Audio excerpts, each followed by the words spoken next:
Hello guys, welcome back to my channel. तो अभी मैं ब्रेकफास्ट बना रही हूँ। आज थोड़ा लेट हो गई। मैं हमेशा ही लेट हो जाती हूँ, पता नहीं क्या ही करती रहती हूँ। तो ब्रेकफास्ट बनाते हैं और ब्रेकफास्ट करते हैं। देखो गाइस, मुझे बिना चीनी का दूध पीना पड़ रहा है और उसके बाद मुझे पता चला है कि चीनी की अपनी मिठास, सॉरी दूध की अपनी मिठास होती है। मेरा मैंने मजाक उड़ाता है ना, और मैं फिर उल्टा टंग बात करती रहती हूँ। इसकी अपनी मिठास लगती है। पहले लगता था क्या दूध दे रहे, लेकिन चपाती के साथ फिर भी नहीं खाया जाता है दूध।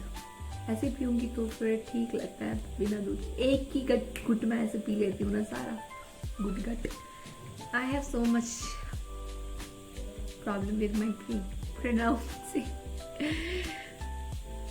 गाइस, मिलते हैं बाद में खाना बनाते हुए। बिल्लू को खाना देते हैं। इसकी बच्ची भी आई है यहाँ पर, दिखाती हूँ मैं आप लोगों को। देखो गाइस, बिल्लू आ गई। बिल्लू की बच्ची आ गई है। थोड़ा दूर जैसी रहती हूँ।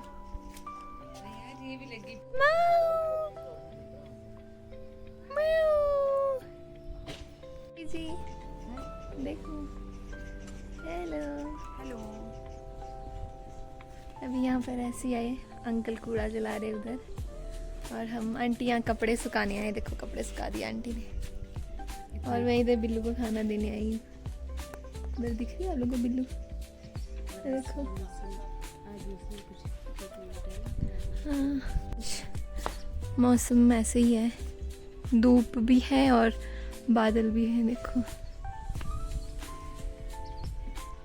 तो गाइस, आज दिन भर लाइट नहीं थी, अभी शाम के टाइम आई, और अब तो डिनर बनाने का टाइम आ गया। दिन भर मैंने कोई व्लॉग नहीं बनाया, तो अब मिलते हैं आपके साथ, डिनर की तैयारी करते हैं, और बने रहिए मेरे साथ ब्लॉग में और करते रहेंगे थोड़ी थोड़ी। आज मैंने दिन को बुक्स पढ़ी, मैंने एक बुक पढ़ी, don't believe in everything you think, इस बारे में पढ़ी है। इस बारे में भी बात करेंगे हम, और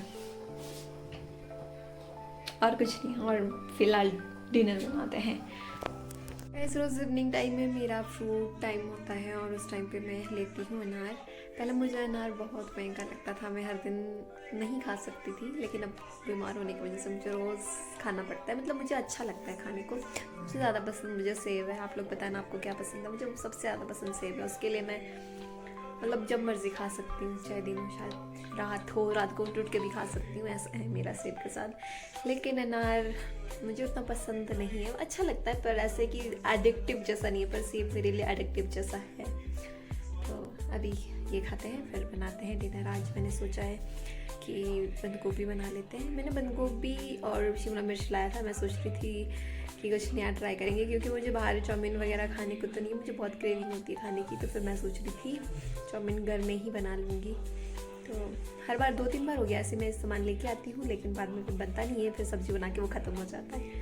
तो इस बार भी ऐसे ही ख़त्म हो जाएगा शायद। तो ठीक है गाइस, बने रहिए।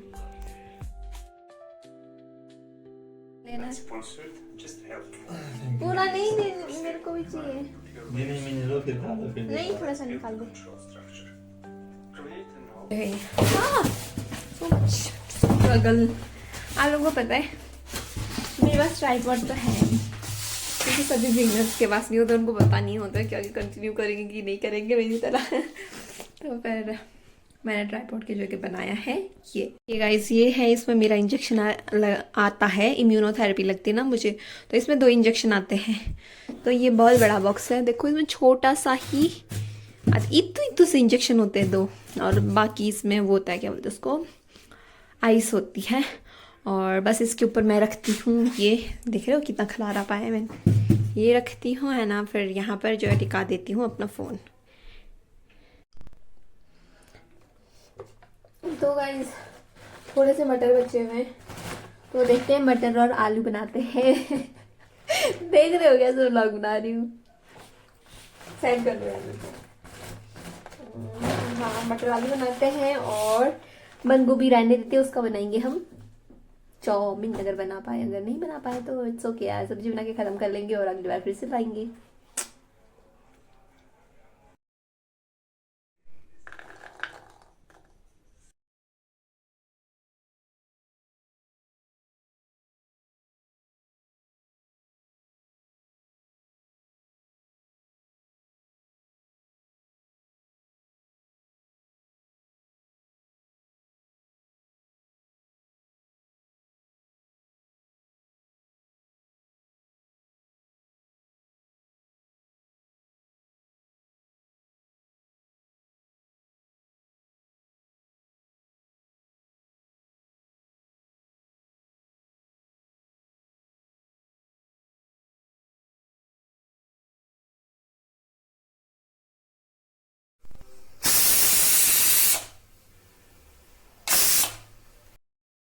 तो गाइस मैंने खाना बना लिया है और ये मेरा सब्जी रहा आलू मटर और ये है चपाती बन गया है। और अभी 1:40 हो रहा है तो 1 घंटे हो गए हैं। तो मुझे लग रहा था मैं कितना टाइम लगाऊंगी, लेकिन 1 घंटे में मैंने दोनों खाना बना लिया है। अभी ये हम दोनों ही है ना, तो उतना ज़्यादा होता नहीं है। बाकी अभी दूध वाले नहीं आए हैं, जब दूध वाले आएंगे बस दूध उबालना है। और कल का खाना मैं अभी से ही तैयार करके रखती हूँ, यानी मैं दाल वगैरह भिगो के रखती हूँ, तो सुबह नहीं रहता कुछ करने को, सुबह दाल चढ़ाना रहता है। और बाकी ब्रेकफास्ट भी सब्जी चपाती शाम का ही होता है बस। तो गाइस एक बुक के बारे में बात कर रही थी, वो बुक है don't believe everything you think. मतलब कि हर उस चीज़ पर बिलीव मत करो जो आप सोचते हो, है ना। हाँ, तो इस बुक में इस चीज़ के बारे में बताया है कि 2 तरह से पेन होता है, एक फिज़िकल पेन होता है, एक इमोशनल पेन होता है। जो फिज़िकल पेन है वो जो है उसको कंट्रोल नहीं कर सकते, वो होगा पेन। लेकिन जो इमोशनल पेन है ये हमारा रिएक्शन होता है उस फिज़िकल पेन के लिए। लेकिन ये दोनों जो पेन है ये दोनों बराबर इफ़ेक्ट करते हैं। अगर आप इमोशनली पेन में हो और फिज़िकली पेन में हो तो दोनों का बराबर पेन होता है, ये चीज़ कह रहे। लेकिन इन्होंने ये चीज़ भी कही है इसमें कि हमारे को जब कभी किसी सॉल्यूशन के बारे में हमारे को पता नहीं होता है तो हम जो है जो चीज़ फैमिलियर है उसी को हम सच मान लेते हैं, उसी पर हम चलते हैं। तो इसी तरह ये है कि जिसकी सफरिंग है, सफरिंग से किस तरह से बाहर निकलना है हमारे को पता नहीं होता है। लेकिन हमारे को इस चीज़ के बारे में पता है कि सफ़र कैसे किया जाता है, इसलिए हम सफ़र करते हैं क्योंकि हमारे को ईजी वे है, हमारे को सफरिंग पता है कि हम उसमें मतलब सफ़र कर सकते हैं। हम किसी भी चीज़ में इमोशनल पेन हम फील कर सकते हैं, लेकिन हमारे को जब तक ये पता नहीं होगा कि इस चीज़ से कब कैसे बाहर आना है तो हम वही चीज़ करेंगे जो हमारे लिए फैमिलियर है। हम वहाँ से बाहर निकलने की कोशिश नहीं करेंगे, हम वहीं पर स्टक रहेंगे और वहीं पर जो है पेन फील करेंगे। ये इस बुक का इसमें बताया बुक में। और इसमें एक स्टोरी भी बताई है। एक मोनेस्ट्री में जो है अलग अलग मतलब मॉन्क्स होते हैं सारे, है ना। तो एक होते हैं सीनियर मॉन्क्स, एक होते हैं जूनियर मॉन्क्स जो अभी भी न्यू बिगनिंग मतलब बिगिनर्स होते हैं ना। तो फिर जो सीनियर मॉन्क है तो जूनियर मॉन्क को काम देते हैं कि मेडिटेशन करना है, आपको काम रहना है हर सिचुएशन में। तो उनका बाकी डेली में अलग अलग काम होता है, लेकिन मॉर्निंग बैठना, मेडिटेशन करना, डिसिप्लिन में रहना, ये उनका जो है परमानेंट रहता है, ठीक है। तो इस चीज़ में इनको मेडिटेशन करना पड़ता है और मेडिटेशन करने के बाद लास्ट में इनको रीज़न बताना पड़ता है क्या उन्होंने फील किया, क्या चीज़ उन्होंने महसूस किया। अगर कुछ है पेन या फिर कुछ भी मतलब इमोशनल पेन या फिर कुछ भी डिस्ट्रैक्शन, अगर आप डीपली ध्यान दिया जाता है, डीपली ध्यान दिया जाता है एंगर में, डीपली ध्यान दिया जाता है आपको जितने भी ये काम, क्रोध, लोभ, मोह, अहंकार जो भी होता है, जितने भी तरह के वो होते हैं, क्या बोलते हैं उसको, हाँ मैम, जो भी होते हैं वो हाँ कितना अनप्रोफेशनल लग रहा है ना, पर ठीक है यार, मैं ऐसे ही हूँ। मैं नहीं कह सकती, मैं बहुत ज़्यादा ज्ञानी बातें नहीं कर सकती हूँ, पर मैं नहीं बता सकती यार। चलो ठीक है, मरने दो हाँ ठीक है, ये चीज़ है। तो जो बिगिनर होता है वो मेडिटेशन करता है और फिर उसको जब मेडिटेशन कर रहा होता है तो उसको डिस्टर्बेंस होती है बहुत ज़्यादा कि कोई चल रहे हैं, कोई क्या हो रहा है। तो फिर जब वो जो सीनियर मॉन्क है उनसे पूछते हैं कि क्या चीज़ फील कर रहे हैं, क्या है, तो फिर वो बोलते हैं कि मुझे बहुत डिस्टर्बेंस फील होती है, जब लोगों को पता है मैं मेडिटेशन कर रहा हूँ तो मुझे डिस्टर्ब क्यों करते हैं। तो फिर उसका हमेशा ऐसा होता था कि उसके अगले दिन भी फिर उसने मेडिटेशन किया। फिर अगले दिन उसने देखा कि जो बर्ड्स चर्प कर मतलब बर्ड्स चहचहा रहे हैं ना, और कोई चल रहा है, कोई भौंक रहा है, कुत्ता वगैरह, है ना। तो वो भी बहुत ज़्यादा डिस्टर्बेंस क्रिएट कर रहा है। तो फिर उसको लगा कि वो एरिया ही ठीक नहीं है क्योंकि वहाँ पर डिस्टर्बेंस हो रहा है, इसलिए वो दूसरा एरिया ढूंढने जाता है। दूसरे एरिया में एक सी शोर वाले एरिया में जाता है, वहाँ पर पानी के किनारे मतलब मेडिटेशन करने लगता है। तो फिर वहाँ पर भी मेडिटेशन करने लगता है तो उसको थोड़ी देर के बाद जो है पानी में कुछ जीव जंतु आ जाते हैं ना, उससे फिर उसको डिस्टर्बेंस हो जाती है। तो उसको वो वाला एरिया भी ठीक नहीं लगा। फिर उसके बाद उसने अगले दिन जो है बोट लेके जो है उस नदी के बीच में गया, है ना, सेंटर में। तो फिर उसको लगा कि यहाँ पर कोई डिस्टर्बेंस नहीं होगी और वहाँ पर गया, आराम से मेडिटेशन करने लगा। उसको पहले दिन कोई डिस्टर्बेंस नहीं हुआ, दूसरे दिन भी डिस्टर्बेंस नहीं हुआ।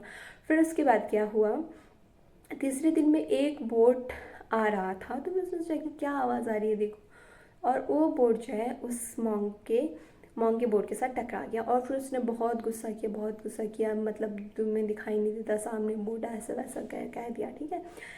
फिर बाद में जब उसने देखा बाद में कि उस बोट में तो कोई है ही नहीं, वो बोट ऐसे ही जो है पानी के साथ जो है बह कर आया और उसे टकरा गया। तो उसने उसको रियलाइज़ हुआ कि जितना भी मतलब जो भी एंगर है वो उसके अंदर है, वो बाहर से कुछ क्रिएट नहीं है, बाहर तो कोई है ही नहीं जो कुछ कर सकता है, उसी के अंदर है सारा। तो उस दिन उसको रियलाइज़ हुआ कि बाहर कुछ भी नहीं है, जो भी मैं एंगर है, जो भी कुछ भी कर रहा हूँ वो मेरे अंदर ही है। फिर उसके बाद जाके उसने सीनियर मॉन्क से कहा और उसके बाद उसको बाकी जगह भी डिस्टर्बेंस नहीं हुई।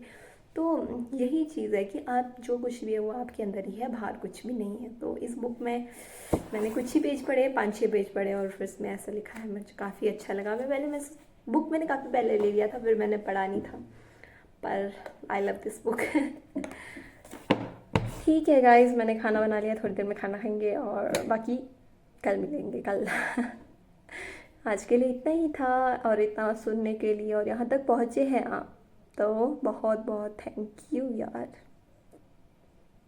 Till then bye bye.